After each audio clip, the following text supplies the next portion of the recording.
Hello everybody, Mr. Play Dr. Gaming here, and today I'm gonna be looking at a situation where Joy-Con drift is so prevalent that the repair center that fixes Joy-Con are overwhelmed due to the demand of the Joy-Con repairs.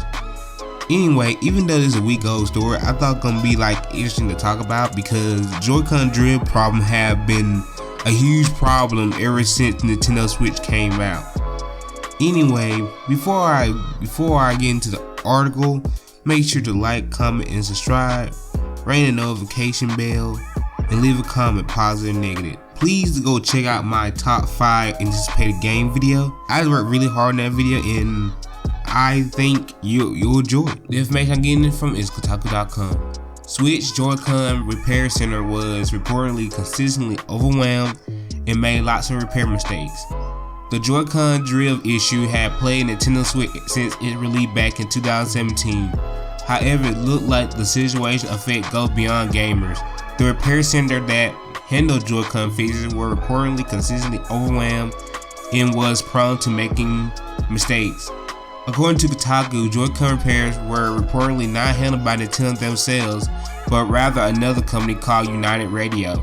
A former superior said that the volume of Joy-Con coming into the shop reached up to 1,000 every week and was a very stressful experience, which ultimately led to high turnover rates and lots of repair mistakes.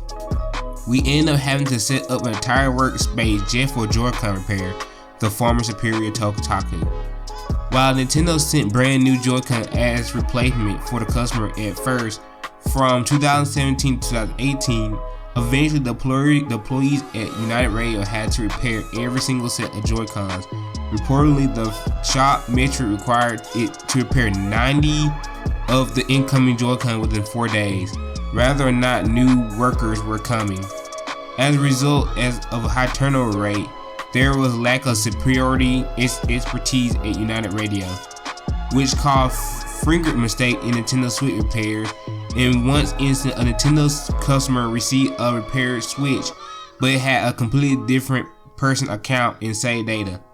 The customer posted about the experience on Reddit. In response, United Radio implemented a new policy where a customer Switch would have to be factory right if the serial number could not be verified during the repair process. The problem with that, however, that some Switch consoles have their data wiped without warning. Nintendo had faced illegal trouble surrounding Joy-Con drift. This Joy-Con situation also having the only controversy Nintendo is going through right now either. Recently, a former employee accused the company of firing them for unionizing activity. That is so amazing to think about. The Joy-Con issue is so bad that this repair center is getting overwhelmed due to the amount of Joy-Con requests, and Nintendo really can't find anything else to do with Joy-Con. Like, Joy-Con drift have been going on ever since 2017 when the console launched, and it still have been a prevalent issue ever since. Like, dude, I went through 2 pairs of Joy-Con and they both got Joy-Con drift, where I just said forget it and just bought a Pro Controller. Cause the Pro Controller is almost the only way you can actually play Nintendo Switch without having drift.